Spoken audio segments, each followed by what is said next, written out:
अस्सलामुअलैकुम and good afternoon my dear brother and sisters. मैं उम्मीद करता हूं कि आप सब लोग खैरियत से होंगे।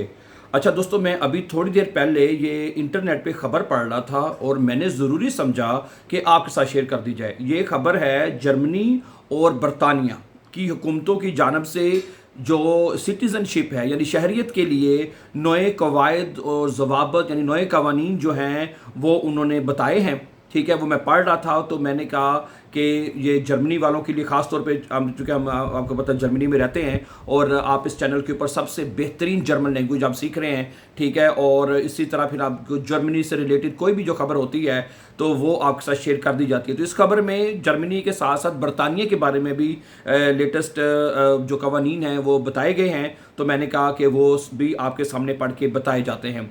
ठीक है, अगर आप हमारे चैनल पर नए हैं और आप इजी और फास्ट जर्मन सीखना चाहते हैं, ठीक है, तो आप हमारे चैनल को सब्सक्राइब कीजिए ताकि आने वाले इंपॉर्टेंट लेसन जो है वो आपको टाइमली मिलते रहें। अच्छा, तो ये ओके, कोई बात नहीं। अच्छा, तो अब बात ये है कि सबसे पहले हम बात करेंगे जर्मनी की हुकूमत के बारे में। जर्मनी क्या कहता है, ठीक है। जैसे ये आर्टिकल, ये न्यूज़ लिखी हुई, मैं वैसे ही आपके सामने पढ़ देता हूँ ताकि कोई चीज़ उसमें रह ना जाए। वो कहता है कि जर्मन हुकूमत के मुताबिक अगर कोई गैर मुल्की जर्मनी की शहरियत हासिल करना चाहता है तो उसके लिए ज़रूरी है कि वो कम अज़ कम 5 साल तक कानूनी तौर पर मुसलसल जर्मनी में मुकीम रहा हो। अच्छा, आप कहते होंगे तो खबर पहले भी पता है कि इसमें कुछ तब्दीली भी है, वो मैं आगे आपके सामने रखता हूँ। सुनिएगा ज़रा। हुकूमत, ये आज की खबर मैं बता रहा हूँ, ये मैं आज की लेटेस्ट खबर आपके सामने पढ़ रहा हूँ। हुकूमत ने वाज़ेह किया है कि ये 5 साल बगैर किसी तौतल के होने चाहिए। यानी कि ये नहीं कि कभी चले गए कभी आ गए, जर्मनी छोड़ के चले गए फिर आगे, ना, ऐसा नहीं होना चाहिए। लगातार 5 साल आपको जर्मनी में होने चाहिए और दरख्वास्त देते वक्त भी, ठीक है, दरख्वास्त गुजार जर्मनी में कानूनी तौर पर मुकीम होना चाहिए। ठीक है ये। अच्छा, अलबत्ता अगर कोई शख्स तातीलात या मुख्तसर सफ़र के लिए चंद दिन या चंद हफ्तों के लिए जर्मनी से बाहर जाता है तो उसकी मसला फिर कोई असर नहीं पड़ेगा, वो कोई मसला नहीं है।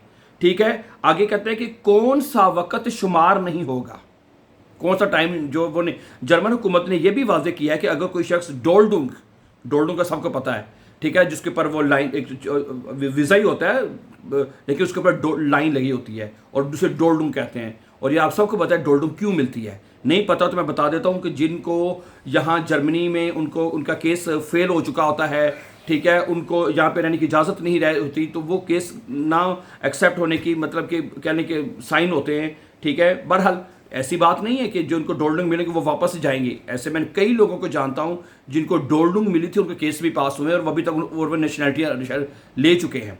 ठीक है, उसकी एग्जांपल मैं खुद एग्जांपल हूँ। ठीक है, मुझे डोल्डुंग लगी थी, ठीक है, वो तकरीर फिर मेरा भी यहाँ पे केस पास हुआ, फिर आगे फर्दर चले। ठीक है, यानी मुल्क बदरी की आर्जी मुअत्तली के तहत जर्मनी में रह रहा था तो इस अरसे को शहरियत के दरकार 5 साल मुद्दत में शामिल नहीं किया जाएगा। ठीक है, वो अरसा जितनी देर आपके पास डोल्डुंग रही है, ठीक है, चाहे 1 महीना, 2 महीने, 1 महीना, साल, 6 महीने, जितना भी टाइम है वो इसमें शुमार नहीं किया जाएगा। ठीक है, इसी तरह पनाह के मुतलाशी अफराद के लिए भी अलग असूल हैं। अगर किसी शख्स ने जर्मनी में पनाह की दरख्वास्त दी थी तो उस दौरान गुजारा गया वक्त सिर्फ उसी सूरत में शुमार होगा जब आखिरकार उसे सरकारी तौर पर पनाह यानी मुहाजिर या दर्जा झैली का तहफ़्फ़ुज़ दिया गया हो। यानी कि आपने जहाँ पे आके पनाह दरख्वास्त दी पनाह के लिए, ठीक है, उसके बाद जब आपको सरकारी तौर पर, ठीक है, आपको यहाँ पे कहा जी ठीक है आप यहाँ पे पनाह ले सकते हैं, आप पनाह की दरख्वास्त दे सकते हैं, ठीक है, वो दरख्वास्त होने के बाद, ठीक है, और फिर आपके वहाँ से टाइम शुरू होगा। ये याद रखिएगा। अगर इनमें से कोई भी कानूनी तहफ़्फ़ुज़ हासिल ना हो तो पनाह की दरख्वास्त के दौरान गुजारा गया वक्त शहरियत के लिए काबिल कबूल नहीं होगा। ठीक है, जर्मन हुकूमत का कहना है कि शरीयत हासिल करने के लिए सिर्फ 5 साल पूरे करना काफ़ी नहीं बल्कि दरख्वास्त गुजार का पूरा क़याम कानूनी होना चाहिए और जर्मनी ही इसकी मुस्तकिल रिहाइश गाह होनी चाहिए। जर्मनी में 5, जैसे मैंने कहा, पूरे 5 साल आपको जर्मनी में ही गुजारने चाहिए, फिर आपके वो 5 साल आपके शुमार किए जाएंगे। ठीक है, अच्छा, अब बात कर लेते हैं बरतानवी हुकूमत की थोड़ी सी। कहता है कि बरतानवी हुकूमत ने भी 2026 के लिए शहरी से मुतल्लिक़ अपनी ताज़ा हदायत जारी की हैं, ख़ास तौर पर इन गैर मुल्की अफराद के लिए जो किसी बरतानवी शहर के साथ शादी या सिविल पार्टनरशिप में हैं। अच्छा, हुकूमत के मुताबिक दरख्वास्त गुजार की उम्र कम अज़ कम 18 साल होनी चाहिए, वो किसी बरतानवी शहरी का शरीक हयात या सिविल पार्टनर होना चाहिए। ठीक है, ओके, यानी वहाँ उसने शादी की हो, उसका सिविल पार्टनर होना चाहिए, ठीक है, फिर उसके बाद मतलब अच्छा, और उसकी उम्र 18 साल कम अज़ कम होनी चाहिए। इसके अलावा दरख्वास्त गुजार को शहरियत की दरख्वास्त देने से पहले कम अज़ कम 3 साल बरतानिया में रहना ज़रूरी है। 3 साल बरतानिया में, 3 साल जर्मनी में 5 साल। सही है, समझ आ रही बात आपको ना? ये थोड़ा सा फ़र्क है, ठीक है, ये आपने याद रखनी है। जर्मनी में 5 साल रहना ज़रूरी है आपका, ओके, और ठीक है, और जब बरतानिया में 3 साल।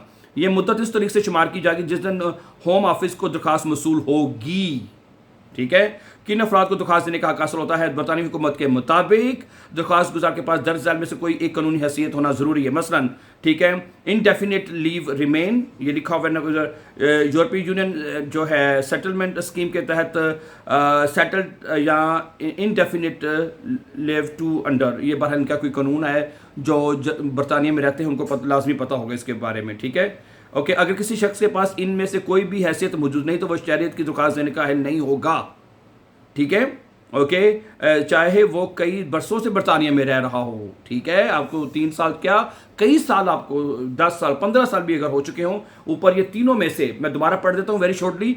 Indefinite leave to remain, number 1 ये लिखा हुआ है यूरोपीय यूनियन जो सेटलमेंट स्कीम के तहत, ये दूसरा है। तीसरा है इनडेफिनिट लीव टू एंटर, ठीक है, ये 3 है, ठीक है। जो बरतानिया में रहते हैं वो इसको बहुत अच्छी तरह जानते होंगे, ठीक है। मैं चूंकि जर्मनी में रहता हूँ, सिर्फ मैं जर्मनी के बारे से ज़्यादा बात करूंगा, तो मैंने जैसे कहा कि दोनों की इकट्ठी खबर थी, मैंने कहा बरतानिया। आगे सुने, हुकूमत ने यह भी वाज़ह किया है कि दरख्वास्त गुजार को ये साबित करना होगा कि दरख्वास्त मसूल होने की तारीख से ठीक 3 साल पहले भी वो जर्मनी में मौजूद था, ठीक है। इसलिए सफरी रिकॉर्ड और तमाम कानूनी दस्तावेज महफूज रखना इंतहाई ज़रूरी होता है, ठीक है। तो ये आप जितनी भी आप, ठीक है, आप कहेंगे मैं इतनी देर के लिए गया था फिर वापस आ गया ये वो, तो ये तमाम चीज़ें आप के पास सफरी दस्तावेज महफूज रखें ताकि आप सबूत के तौर पे वहाँ पे जमा करवा सकें, ठीक है जी, बहुत शुक्रिया। सही है, तो ये मैंने जैसे बताया आज की लेटेस्ट अपडेट थी जो जर्मनी के हवाले से और बरतानिया के हवाले से लेटेस्ट न्यूज़ जो मैंने कहा कि आपके साथ शेयर कर दी जाए।